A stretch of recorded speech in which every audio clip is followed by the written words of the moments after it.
তুমি স্বামী না, তুমি স্বামী না, তুমি হলো কিপটে কঞ্জুস। দেখো আমি তোমার গরিব সাদাসিধা বর, আমার কাছে এত টাকা নেই।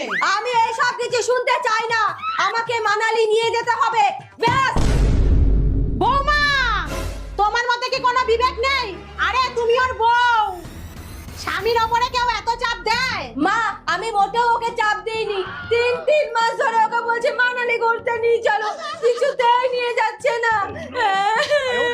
আচ্ছা এইটুকু ব্যাপার, ঠিক আছে তুমি ব্যাগ গোছাও, আমি তোমাকে নিয়ে যাব। মা, সত্যি আপনি নিয়ে যাবেন? তোমার সন্দেহ আছে? না না মা, আমি এক্ষুনি ব্যাগ গুছিয়ে নিচ্ছি। মা, আমি রেডি, আপনার এখনো হয়নি? বৌমা চলো। মা, বস্তা নিয়ে যাচ্ছেন কেন? ভালো লাগছে না, রেখে আসুন। বৌমা, গ্রামে